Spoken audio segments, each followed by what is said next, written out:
Eu não vi aqui. Entrou mais alguém, Marília? Entrou sim. Temos. Deixa eu ver aqui. Temos 9 pessoas na reunião. Olha que Então, pois maravilha. é, tirando nós duas, né? Já temos 7 participantes. Então, mais 7 minutinhos a gente começa nossa apresentação. Uma boa noite a todos.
Boa noite. Os colegas estão chegando agora.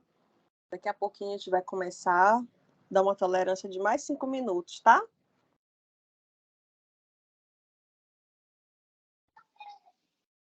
Beleza, boa noite.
Pessoal, alô, já começou já? Eu não estou ouvindo nada. Oi, doutor, boa noite. É porque eu estou falando a cada 2 minutos praticamente. Vou esperar só mais 2 minutinhos, dar uma tolerância, né, de umas 8 e 10, para começar a nossa, não é nem palestra, né, mas o nosso discurso aqui, e prometo ser bem breve, tá?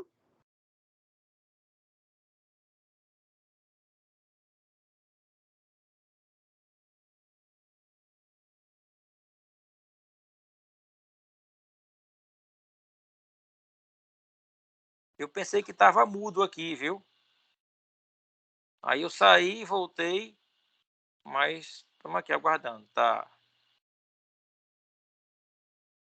Tá ótimo, doutor.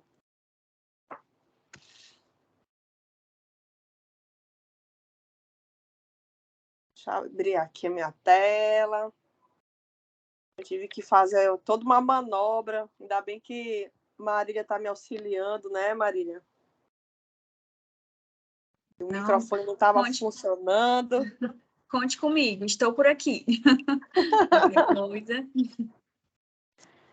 Então, estou aqui representando, junto com o doutor Moreira, coordenação das UTIs. Didaticamente foi separado, né, como UTI 1 e 2, sob a tutela dele, e aí os UTIs 3 sobre a minha, mas a gente está junto e misturado, né, doutor Moreira? Sim, doutor, fica à vontade aí, a senhora é que manda. Bom, então vamos dar início. Eu consigo, tô no celular e aqui no computador. Então, se eu virar a cara aqui, vocês vão ver, eu estou olhando para o celular, mas é porque o microfone é do celular. Então, uma boa noite, sejam bem-vindos. Eu, de coração, agradeço imensamente a presença de todos, porque acredito que uma das maiores preciosidades que a gente tem, né, é o nosso tempo. Então, obrigada por disponibilizar esse tempo para ouvir. E eu tenho certeza que todos estão aqui, e os que vão ouvir depois, né, que a gente está gravando, estão aqui para contribuir.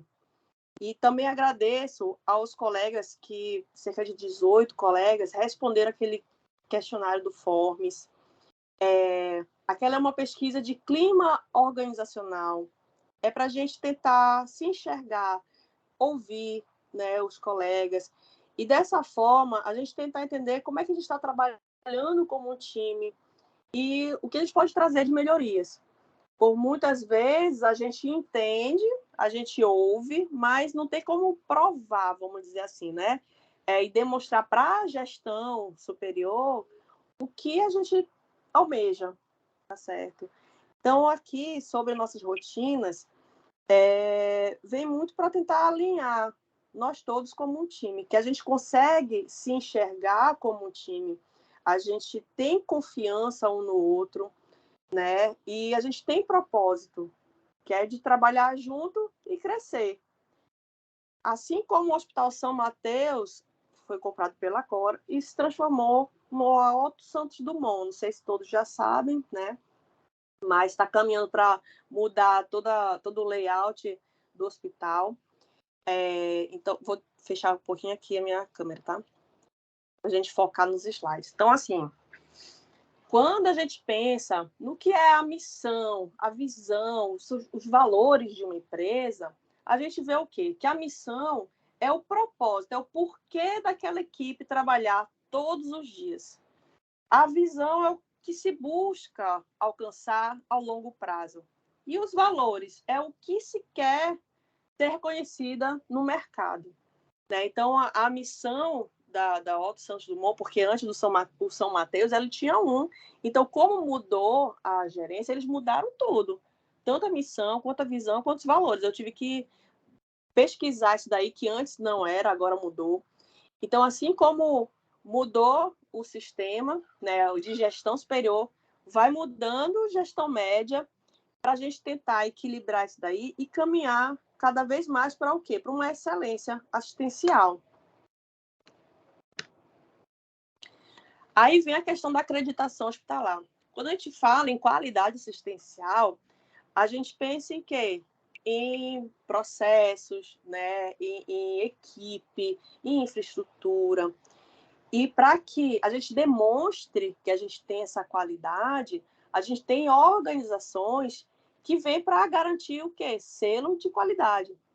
Então, a gente recentemente foi visitado pela equipe de auditores da ONA e a gente buscava não somente o ONA 1, que seria o selo bronze, mas a gente queria o selo prata, que é a ONA 2. E nós fomos agraciados, né? Que na verdade eles recomendam primeiramente, então vai lá para a gestão deles, da ONA, e certamente a gente vai conseguir esse certificado. Mas ele vem com algumas recomendações, que daqui mais ou menos 90 dias, aí eles vão fazer uma primeira auditoria, e depois de 6 meses, eles fazem uma segunda, que é para garantir o selo, ou seja, recertificar ou retirar o selo. Então, é um processo da qualidade que a gente iniciou, a gente deu o pontapé, que vai ser uma constante. Então, não vai ter como a gente parar, né? Então, como eu disse, a qualidade assistencial vem do quê? Da infraestrutura, dos materiais, dos processos, né? Que estão aqui, os métodos, são os processos, os protocolos, os fluxos, as rotinas, os acordos. E nada que a gente possa dizer que a gente faça gestão que não se gerencia, que não tem número, a gente não faz gestão. Então, a gente tem que ter o quê? Indicador, a gente tem que mensurar o que a gente está fazendo, analisar, fazer planejamentos. E também a qualidade assistencial tem a ver com o quê? Com o corpo clínico, com as pessoas. E as pessoas, a gente não tem só que avaliar a pessoa com relação à sua habilidade técnica, mas a sua habilidade não técnica, que é como ela reage a algum tipo de evento, a uma situação específica, o convívio dela com a equipe, né, com a equipe multidisciplinar. Então, tudo isso é levado em consideração quando a gente pensa numa qualidade assistencial. Sobre as nossas demandas, as nossas rotinas médicas, eu dividi em rotinas médicas dentro da UTI, para cada turno e para cada processo, tá? Para os turnos, eu já tinha tentado explanar um pouquinho isso, e depois eu vou tentar colocar num fluxograma e disponibilizar, tá? Para a gente estar visualizando o que a gente tem que fazer. Basicamente, eu só sistematizei, tá? Então, turno da manhã, avaliar o paciente, checar os exames, fazer as prescrições, preferencialmente até meio-dia. A gente sabe que a prescrição ela vale até às 19 horas. Mas o colega da manhã, ele tem até 1 hora da tarde, né, para liberar essas prescrições. E a prescrição junto com a evolução da manhã, tá? Se a gente não fizer isso, para auditores de operadores de saúde, eles acabam até permitindo glosas, tá? Então, a gente tem que ter a prescrição junto com uma evolução da manhã, tá? No turno da tarde, a gente já não tem essa obrigatoriedade. Vamos dizer assim, o plantão foi puxado, que muitos o são. Posso deixar a prescrição com evolução para um colega fazer? Pode. Então, para toda regra, existe uma exceção. Então, a gente tem que deixar sempre a prescrição atrelada a uma evolução, tá? Para que não haja glosa, tá certo? Então, turno da tarde, verifica pendências. Vamos tentar sempre estar sanando ao longo das 24 horas as pendências que ficam, tá? Solicitar a ronda, os exames da ronda, tá? Carimbar o balanço hídrico das 18 horas. Isso daqui é um item novo. Voltaram agora algumas auditorias solicitando que a gente carimbasse o balanço hídrico. E vai ter, a equipe da enfermagem vai ter que fechar esse balanço hídrico às 18 e às 6 da manhã. Então, o colega da tarde, antes dele passar o plantão, ele vai pegar o balanço hídrico e carimbar, tá certo? O que eu sugeri de evolução extra? A evolução extra aqui, ela vem como um plus, tá? Tanto para o time da CCH, quanto para a gente fazer o gerenciamento do SMR, que eu vou falar mais adiante. Aqui a gente vai checar culturas, verificar a questão dos antimicrobianos e fazer o cálculo do SOFA do paciente, tá certo?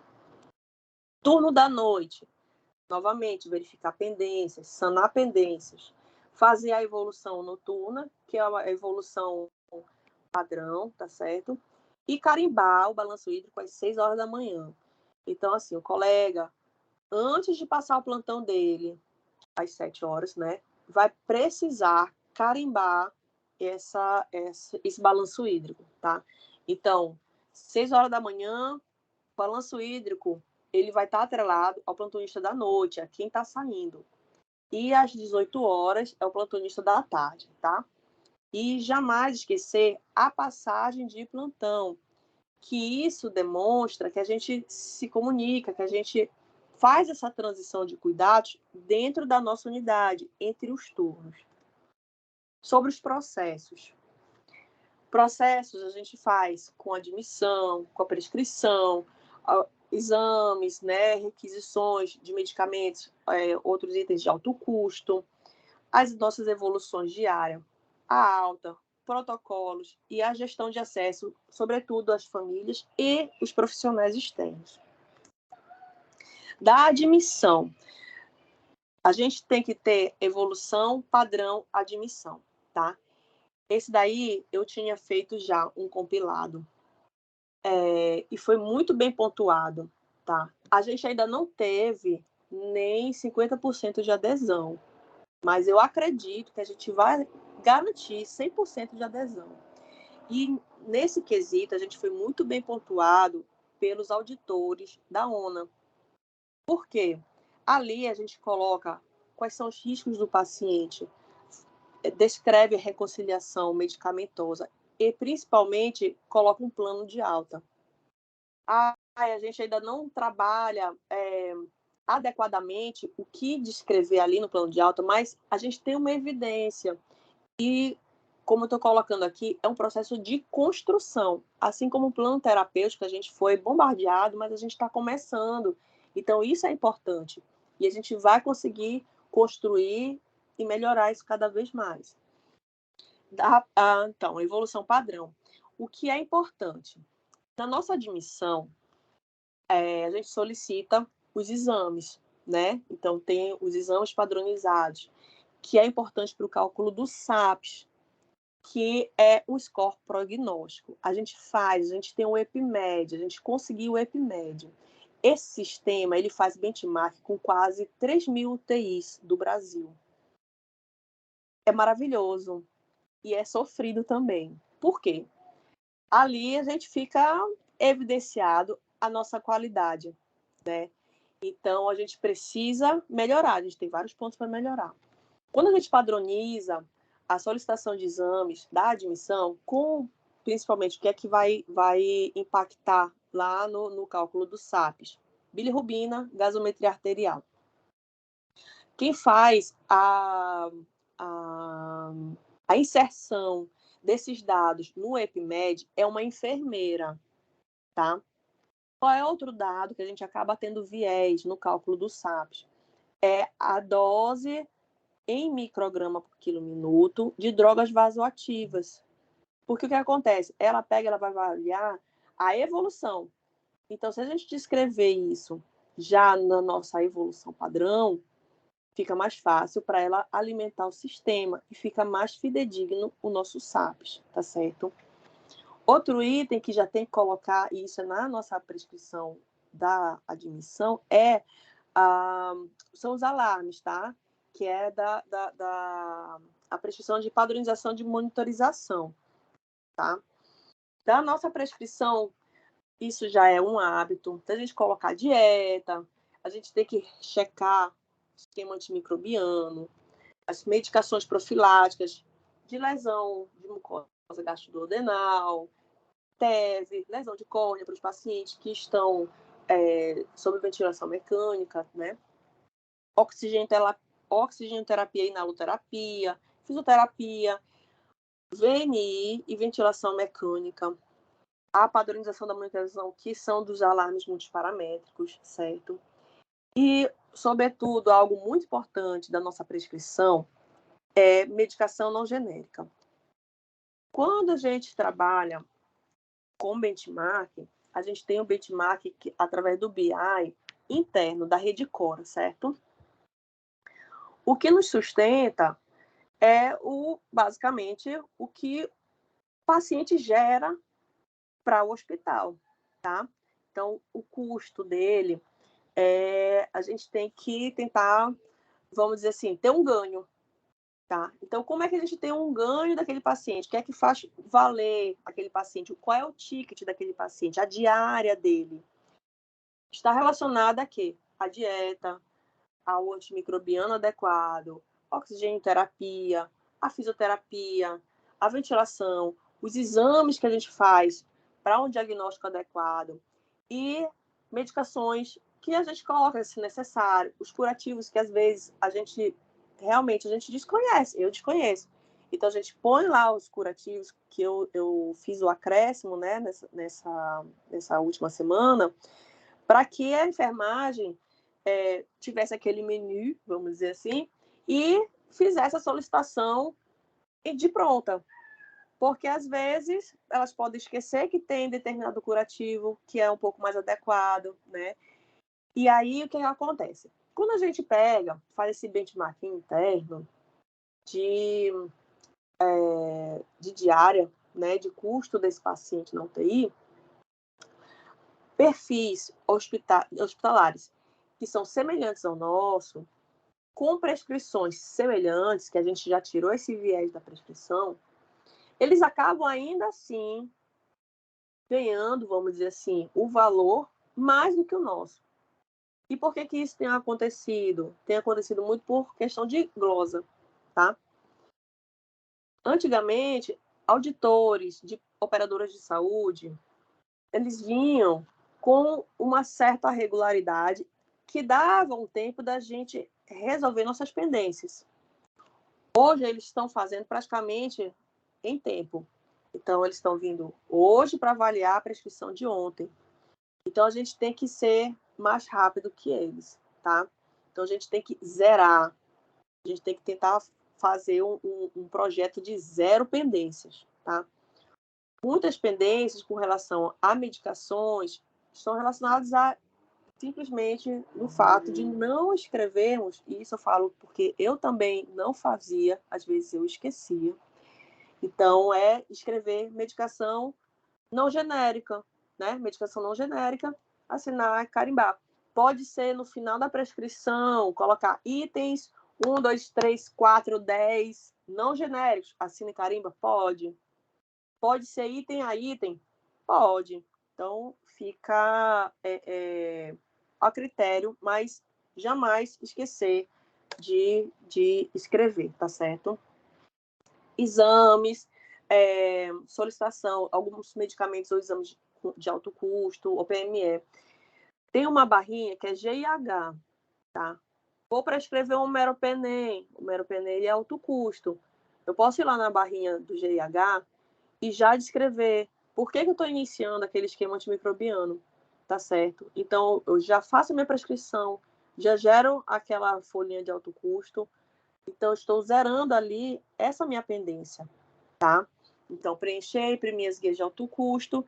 E também aqui, com relação à questão de exames que eu quis colocar novamente, é do balanço hídrico, que isso eles vão acabar inventando glosa, tá? Então, a gente vai evitar ao máximo. Então, 0 pendências e minimizar essas glosas. Das nossas evoluções, porque nós médicos, às vezes, não escrevemos, né? Ou pela facilidade que aquele padrão ali tem, né, da nossa evolução diária. Às vezes acontece da gente não prestar atenção em cada item, tá? Então, inicialmente lá, a gente descreve sucintamente o quadro clínico, porque a gente tem que evidenciar como é que está a evolução desse paciente, né? Lá embaixo já tem cada sistema descrito para você checar, né? Como é que está a ausculta, tá com droga vasoativa ou não tá certo? Então, a gente tem que preencher cada item conforme o paciente está. Então, atentar se ele está correspondendo à realidade. Porque, assim, às vezes um paciente que antes estava só com uma oxigenoterapia, agora está entubado. Então, quando a gente vai lá, na nossa evolução, está descrito isso, o paciente está só com oxigenoterapia, e na fisioterapia está dizendo que ele está entubado, também é passível de glosa, tá? Plano terapêutico é aquela conduta, né? Espero que um dia eles tirem essa conduta lá do sistema, né? Do sistema MV. Mas o nosso plano terapêutico é o que a gente quer fazer com esse paciente nessas 24 horas. E é extremamente importante a gente colocar o quê? Quais são as pendências que tem aquele paciente, se existiu alguma modificação, tá? E a possibilidade, previsão de alta. Então, a gente tem a UTI, e assim, os diaristas têm passado visita, a gente tem tentado trabalhar bem essa questão do plano terapêutico.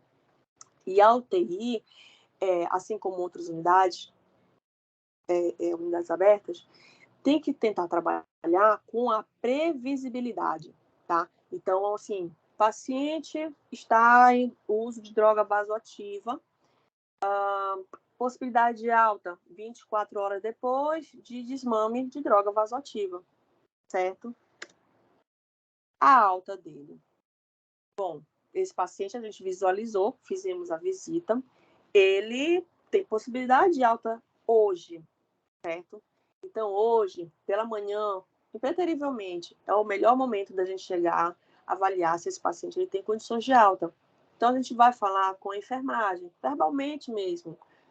E aí, elas seguem o protocolo para essa alta. Fala com o central de leitos, assim que tiver o leito, fala com a família, né? Então, sempre fazendo é como se fosse uma comunicação em circuito fechado, né? Então, ela vai nos sinalizar também se está tudo ok. Doutor, posso chamar a família? Doutor, certo? E o que é também muito importante, o preenchimento do formulário de transição de cuidados, tá? A enfermagem tem também um formulário que se chama SBAR. Para a gente é essa transferência de cuidados, que consta lá também no setor de evolução. O que é que agora eles estão querendo que a gente faça? A gente preencha no momento da alta, tá certo? Eu também já falhei nisso. Por quê? Eu visualizei a alta, eu descrevi tudinho de manhã, só que aí o paciente só foi de alta à noite. E aí, o que é que eles queriam fazer? Fisioterapia, queriam cortar a fisioterapia que o paciente fez, queriam glosar a fisioterapia do paciente. Então, assim, a gente precisa ter essa evolução, precisa, tá? Por quê? Porque está no nosso sistema de qualidade. O que é que a gente pode fazer com que evite glosa? Fazer essa evolução no momento da alta do paciente, tá bom? Os nossos protocolos. Bom, admissão em alta. Eu já fiz um compilado, tá? Basicamente, o protocolo de admissão em alta, ele tem por base o que o Conselho Federal de Medicina traz, tá certo? Consta no manual e tá dentro também do sistema EPA, tá bom? Então, isso vai ficar evidenciado depois que eles vão colocar o próprio protocolo lá dentro, tá? Sedação, analgesia e delírio. E aqui dentro também a gente vai colocar a questão da contenção mecânica, tá? Da enfermagem, pegar o gancho da enfermagem nessa questão do delírio. Então, esse também foi um protocolo que já estavam querendo implementar. Eu fiz uma revisão e encaminhei para a qualidade, tá? Assim que tiver ok, a gente também vai divulgar e vai ficar no sistema EPA. Protocolo de TEV. A equipe da vascular, tem um protocolo muito bonito, que antigamente já funcionava no hospital como um todo, e logo em breve a gente vai implementar ele também. Na verdade, é implantar, desculpa. Implantar é a gente iniciar, implementar é trazer planos de melhorias, tá? Protocolo de dor. Isso daí a gente tem que construir. Se puderem me ajudar também, isso vai ser maravilhoso, tá? Protocolo de sepse, ele já existe, já está sendo implementado, porque já começou a funcionar na urgência e emergência, mas ele tem que chegar até o fim, até o desfecho. Então, tem que chegar até nós. Não que a UTI seja o fim, né, gente? Mas, em geral, tem muitos pacientes que agravam e fecham na gente, tá certo? Então, e a gente também tem que visualizar sepse dentro da nossa unidade. Então, o protocolo de sepse vai ser também implantado na nossa unidade. E aí a gente vai ter que gerenciar. Deterioração clínica. É justo essa perfilização, vamos dizer assim, dos alarmes multiparamétricos, que a gente tem que fazer a prescrição. E aí é algo também que a gente vai fazer os ajustes finos, tá? Porque no início ali, ele tem um geralzão, que a gente pode, a nosso critério, modificar. Mas, como a gente tem que padronizar, o que é padronizado, a gente tem que fazer protocolos e colocar por perfil de paciente. E isso a gente vai construir com o tempo, tá certo? E o protocolo de controle glicêmico. Eu fiz uma compilação, eu encaminhei no grupo, vários colegas me deram sugestões, eu vou reajustar e vou encaminhar para o sistema de qualidade, que a gente já tem que começar isso para ontem, vai dar certo. Gestão de acesso, famílias e profissionais. Bom, isso daí, às vezes, me tira do sério também. Acho que todo mundo, né, quer tentar fazer com que as famílias sejam um pouquinho mais... não é restrita, mas a gente tem que ter regras. E não só para as famílias, mas para profissionais que vêm fazer assistência, são profissionais externos, né? O que é que a gente quer trabalhar junto com a equipe da enfermagem? Fazer um acolhimento já na admissão desse paciente junto à família. Eles construíram um folder explicando as rotinas, o que a gente tem dentro da unidade. E fazer tipo um kit com termos de consentimento. Termos de consentimento, termos de transfusão de derivados, de que eles estão cientes que a gente está informando como é que são as regras, né? A gente tem que alinhar também fluxo com a recepção e UTI. Então, assim, saber quando e quais familiares podem entrar, porque, assim, às vezes chega um familiar, eu sou profissional da área da saúde, e eu quero entrar a qualquer hora e quero ficar o tempo que quiser, e não é assim, a gente vai organizar, tá? Perfil das visitas estendidas, isso também a gente está trabalhando em cima. O nosso diretor, o Felipe, ele é maravilhoso e ele está junto com a gente para tentar melhorar isso, tá? E sobre a assistência externa. A gente vai ter que criar, adequar juridicamente um termo de responsabilidade. O que acontece? Tem muito conflito, tá? Vem uma equipe, quer prescrever tal coisa, a gente não acha adequado, ou eles deixam de fazer determinada coisa que a gente acha que deve fazer. Então, assim, com um termo de responsabilidade, não imputando a eles, porque juridicamente, se ocorrer qualquer evento ao paciente dentro da nossa unidade, a responsabilidade é da unidade, tá? Mesmo que ele esteja ali e esteja totalmente responsável, mas juridicamente é equipe hospitalar, tá? Então, com esse termo, a gente vai ter que deixar explícito que, havendo divergência, vai prevalecer o que a equipe assistente da instituição está preconizando, tá? Então, isso é algo que a gente vai trabalhar e a gente vai colocar também. E para 2023, o que é que a gente quer? A gente quer garantir implantação das rotinas, melhorar nosso SMR. O que é SMR? O SMR, ele é uma variação relacionada à mortalidade. O que é que ele vai calcular? Ele vai calcular com base no que se esperava de ter óbito na UTI e quais óbitos ocorreram. Ele é utilizado para avaliar a qualidade assistencial. Quando eu tenho um SMR maior ou igual a 1, significa que pacientes estão morrendo que não deveriam morrer. Ou seja, quando ele entrou, ele não era tão grave. Provavelmente o SAPS dele dizia que ele tinha uma probabilidade de óbito muito baixinha e acabou morrendo. Quando a gente tem um SMR menor que 1, aí ele diz o quê? Nossa, esses pacientes que entraram graves, realmente eles faleceram, né? Então, a nossa unidade está com SMR em torno de 1,08. Esteve pior? Esteve pior. Onde é que a gente calcula isso? Pelo EpiMed. Então, a gente tem que começar a tirar todos os vieses possíveis, tá? Qual que é o outro viés nisso? A gente recebe muito paciente idoso. A grande maioria dos nossos pacientes são pacientes idosos, são pacientes com múltiplas comorbidades, mas que às vezes eles entram na UTI e não estão tão graves, mas que vão agravando ao longo do tempo. Daí a importância da gente calcular o quê? O SOFA. Por quê?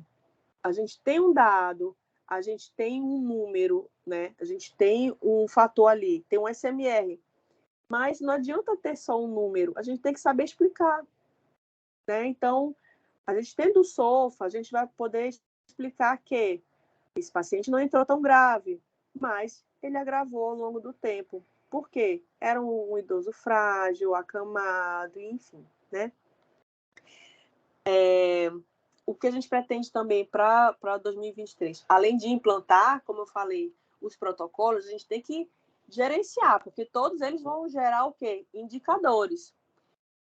Se a gente tiver o protocolo de sedonalgesia e o delírio, terá quantos pacientes que internaram na unidade, qual foi a taxa de incidência de delírio na nossa unidade.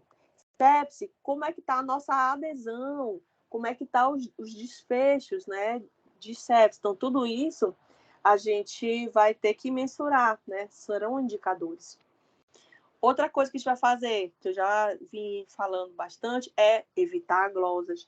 Vamos zerar pendências junto ao faturamento, tá certo? Por quê? Porque é daí que a gente tira o nosso sustento, não é? Outro, realizar reuniões mensais com todos, né? E isso é importante. A gente quer ter essa transparência e trazer feedback também coletivo, individual, tá certo?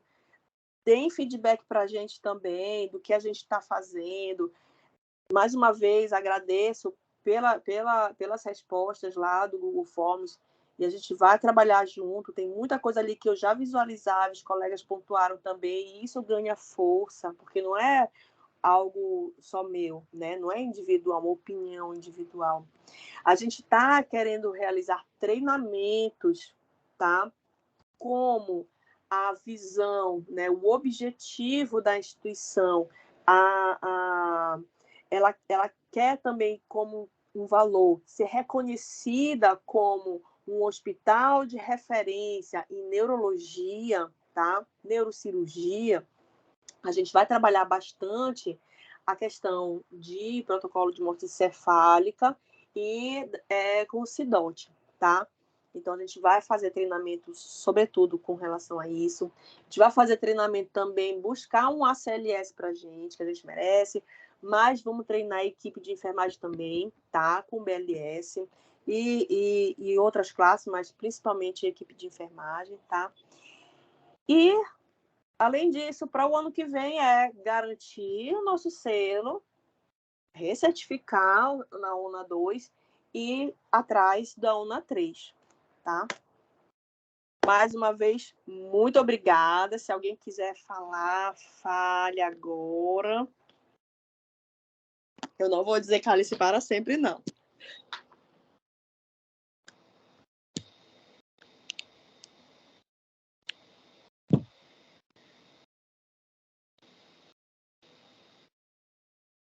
É, é, a Fernanda foi assim completa, né? Não tenho que acrescentar nada. Talvez só fortalecer algumas coisas que ela falou que tem que ficar bem pontuado. Por exemplo, a questão do SMR, assim, é de fundamental importância que o plantonista, né, registre as coisas, né? Porque a gente só pode avaliar, assim, a gente só pode explicar a morte não esperada se estiver documentado, né? Então, é de fundamental importância o registro, né? Sei que nós temos um problema também, que o São Mateus tem, aliás, o Alto Santos Dumont, não tem ainda uma comissão de paliação formalizada, mas isso vai ter, né? Então, temos aqueles pacientes que nem internam tão graves, mas por decisão de paliação, termina eles morrendo, que se você for olhar simplesmente um SAPS 3, talvez aquele óbito não aconteceria. Mas, enfim, mais importante é que os registros sejam feitos. Se você registrar, a gente vai poder analisar óbito por óbito, vai dizer, explicar que aqueles óbitos aconteceram por causa disso, disso e disso, né? Com relação a glosas, é isso que a Fernanda falou, assim, precisa bem a parceria e saber da importância dos diaristas, né? Os diaristas têm que ter essa responsabilidade também. Por exemplo, assim, eu não, assim, a questão de passar uma sonda nasointeral. Passar uma sonda nasointeral não é um ato de emergência. Então, assim, não justifica passar uma sonda e não ter lá a justificativa do convênio da passagem da sonda. Eu até me calo o início do antibiótico, você vai iniciar o antibiótico, eu não vou... E tem um diarista, eu, por exemplo, na minha rotina na UTI 2, qualquer antibiótico que inicia, eu procuro lá, eu mesmo faço a justificativa, mas... Então, assim, eu acho que os diaristas têm que ter essa responsabilidade, entender, mas tem certas coisas que é do plantonista. À noite passar uma sonda, não é emergência. Então, aquilo que não for de emergência, a gente tem autonomia de determinar a enfermeira que só administre se tiver a justificativa feita. Eu não vou obrigar um antibiótico, pelo amor de Deus. Nunca que eu vou exigir que o antibiótico seja feito com justificativa, mas claro, logo que possível, o diarista, junto com o plantonista que prescreveu, junto ao CTH, fazer as justificativas adequadas, né? Que realmente a gente tem que trabalhar para evitar glosas mesmo. O restante é isso que a Fernanda falou, não tem nada, é isso, aquilo mesmo, isso mesmo.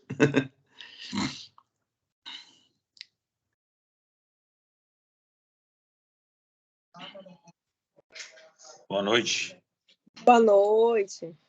Tudo bem, doutor Moreira, doutora Fernanda e todos presentes? Primeiro dizer assim que a gente fica muito feliz porque o São Mateus, ele está, agora Otto, né? Ele está dando um salto de qualidade, né? E essa qualidade, ela, para acontecer, a gente precisa mudar as nossas posturas, né? Existe uma coisa chamada cultura institucional. Quando você chega e todo mundo faz do mesmo jeito, a tendência é a gente deixar de fazer ou fazer como tem que ser feito, né? Mas é muito importante a gente evoluir para dentro desses padrões de qualidade, registrar, como já foi, a questão do registro é muito importante, a gente precisa realmente receber feedback constante relativo a isso. Mas eu queria fazer uma pergunta, doutora Fernanda. Quando a meta final da unidade de terapia intensiva é a gente dar alta do paciente. Obviamente, essa alta ela precisa ter alguns padrões de qualidade, como segurança, né, prazo adequado, custo adequado e satisfação do usuário, né, por exemplo, né, são dimensões importantes. E nessa dimensão de segurança, existe uma coisa que culturalmente a gente não tem hábito de fazer, notificar eventos adversos, notificar não conformidades, né? Principalmente nós médicos, a enfermagem gosta muito de fazer isso, mas a gente precisa começar a ter esse hábito também. Às vezes existe uma grande restrição da gente fazer isso, porque as pessoas têm medo de relatar as falhas, né? Porque a gente sabe que, primeiro, a gente precisa aprender igual na aviação, né? Não sei se todo mundo aqui já teve a oportunidade de ler o livro Checklist, né? De como fazer as coisas bem feitas. Você que me deu, viu? Esse checklist. Foi você que me deu o checklist. Pronto. E ele fala exatamente sobre isso, né? Que culturalmente a gente tem medo de errar e a gente é ser humano e com certeza a gente precisa entender que a gente vai errar. Para diminuir essa probabilidade de erro, a gente precisa padronizar, a gente precisa a todo tempo se corrigindo e ter a humildade de receber feedback, que é para a gente aperfeiçoar o nosso trabalho. Então, assim, eu acho que seria interessante, talvez, a gente começar a aprender essa questão de fazer a notificação, principalmente dos eventos adversos, né? Quando houver, a gente evoluir mais nessa questão da padronização de todas as unidades, a interação entre os processos, definir os padrões de acordo entre as unidades, aí a gente evoluir também para notificação das não conformidades. Só uma sugestão. E obrigado aí, Perfeito. trazendo aqui. Responda aí, Fernanda, pode responder. Perfeito, doutor. Mas isso já consta dentro do EPA também. E tem na tela inicial, acho que da maioria dos computadores, que você pode fazer um registro anônimo, tá? E isso daí ele já vai para assim, de imediato para a equipe de qualidade, eles fazem uma análise prévia e já encaminha para os gestores. E aí nós gestores, a gestão média, faz a análise, ou Ishikawa, ou os 5 porquês. Então a gente tem que trabalhar também fazendo o plano de ação. Os 5W2H, a gente tem que fazer também. E isso tudo já a onda está puxando e a gente está tentando trabalhar em cima. E como bem o senhor colocou, é difícil mudar uma cultura, mas não é impossível. Né? E quando começa uma formiguinha, a tendência é que todas vão juntas, né? A gente vai, eu e a Fernanda, a gente está pouco mais de um mês de novo nesse processo da coordenação. Então, a gente passou por esse processo de treinamento, também realmente foi muitas informações. Para a doutora Fernanda, nem tanto, porque ela já trabalha um pouco com isso, e eu aprendi bastante, assim, não como o senhor, né, que o senhor já está em outro patamar, né, doutor Marcos? Mas já tem isso tudo já formatado, formalizado. A gente vai treinar a todos os plantonistas a como usar o EPA, como fazer notificações, e já está tudo bem ajeitadinho. É só, realmente, eu peço desculpas se eu ainda não treinei, e a Fernanda também, com certeza, mas isso vai ser para logo. Todos vão ser, não vai ficar, não vai faltar, ninguém vai dizer que não notificou porque não sabia. Isso vai ser, todo mundo vai receber o treinamento, ou a gente vai escrever bem direitinho, colocar nos grupos, isso já está lá para ser usado mesmo. E a gente está sendo cobrado por isso, né, doutora? Sim, sim.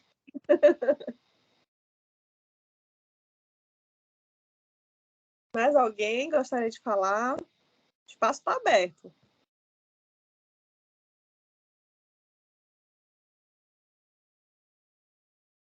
Marília, você me ouve?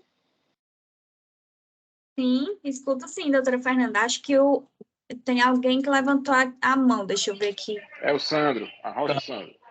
Ah. Boa noite, pessoal. Boa noite. Não, é só para que eu já tinha falado com a doutora Fernanda, que eu acho muito válido os feedbacks, os retornos, entendeu? Eu estava sentindo muita falta disso, porque você vai fazendo seus condutos e ter esse retorno, assim, mais presente, para mim é essencial, entendeu? Então, era só frisar esse ponto dos diaristas, entendeu? Que para mim engrandece muito, para poder, as condutas, o que você pode gerenciar. Eu anseio muito por isso, porque eu gosto de saber o que é que eu estou fazendo, se fazer de errado, e ser mais dinâmico, entendeu? Era isso que eu estava sentindo muita falta. Tendo isso presente, eu agradeceria muito. Obrigado. Faremos sim. Mais alguém?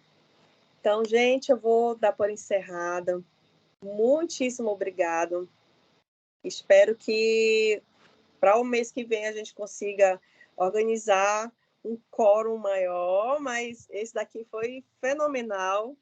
Já de coração, agradeço muito e tenha uma boa noite. Quer falar, doutor Moreira? Não, só agradecer também. Boa noite, doutora. Foi ótimo. Obrigada.